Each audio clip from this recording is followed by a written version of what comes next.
Option A, option B, option C. இந்த 3 ஆப்ஷன்ல உங்க முட்டி வலிக்கு எந்த நீ சப்போர்ட் சூட் ஆகும் நாங்க பாத்துடலாம். ஆப்ஷன் ஏ, இதோட பேரு நீ கேப் இல்லாட்டி நீ ஸ்லீவ்ஸ் சொல்லுவோம். இத நம்ம சாக்ஸ் மாதிரி வேர் பண்ற டைப். இத யாருக்கெல்லாம் யூஸ் பண்ணலாம்னு பார்க்கலாம். பாயிண்ட் நம்பர் 1, எனக்கு நீல பிரச்சனைலாம் இல்ல, பட் ரொம்ப மைல்டா நீல டிஸ்கம்ஃபர்ட் இருக்குன்னு சொல்றவங்க போடலாம்.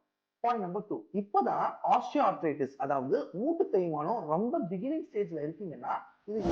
பாயிண்ட் நம்பர் 3, இல்லப்பா எனக்கு நீ ப்ராப்ளமே இல்ல, எனக்கு சும்மா ஒரு நீ சப்போர்ட்காக நான் யூஸ் பண்ணிக்கிறேன் அப்படின்னா நீங்க இது யூஸ் பண்ணலாம். ஆப்ஷன் பி, ஹிஞ்ச்ட் ஆர் ஸ்ட்ராப் நீ பிரேஸ்னு சொல்லுவோம். இதுக்கு சைடுல பிளாஸ்டிக் ஆர் மெட்டல் ஸ்ட்ராப்ஸ் இருக்கும். இது யார் யாரெல்லாம் யூஸ் பண்ணலாம்? பாயிண்ட் நம்பர் 1, லிகமெண்ட் இன்ஜுரிஸ் ஆனவங்க எல்லாருமே இதை யூஸ் பண்ணலாம். முக்கியமா கிரேட் 1ல இருந்து கிரேட் 2ல இருக்கிறவங்க இது யூஸ் பண்றது ரொம்ப best. Point number 2, meniscus dear ஆயிருக்கும் இல்லையா, அந்த மெனிஸ்கஸ் டியர்ல மைல்ட்ல இருந்து மாடரேட் லெவல்ல இருக்கிறவங்க இது யூஸ் பண்ணலாம். ஆப்ஷன் சி, இதுக்கு பேரு பெட்டலார் நீ கேப்னு சொல்லுவாங்க. பெட்டலார் போன் முட்டிக்கு முன்னாடி மேல இருக்கக்கூடிய போன்ல ரவுண்டா ஒரு ஸ்பேஸ் கொடுத்துருப்பாங்க.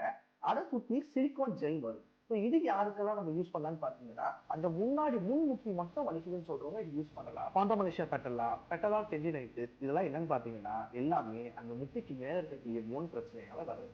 ஸோ இந்த பிரச்சனை எல்லாம் இருக்கிறவங்க இந்த பெட்டலார் நீ கேப் யூஸ் பண்ணா பெஸ்டா இருக்கும். தென் ரொம்ப இம்பார்ட்டன்டான ஒரு விஷயம், எது பெஸ்டா சூஸ் ஆகும்னு நீங்க டிசைட் பண்றதை விட உங்க பிசியோதெரபிஸ்ட் கிட்ட போங்க. I will guide you at the correct way. Take care, stay away, stay healthy. For more such physio contents, do follow our page.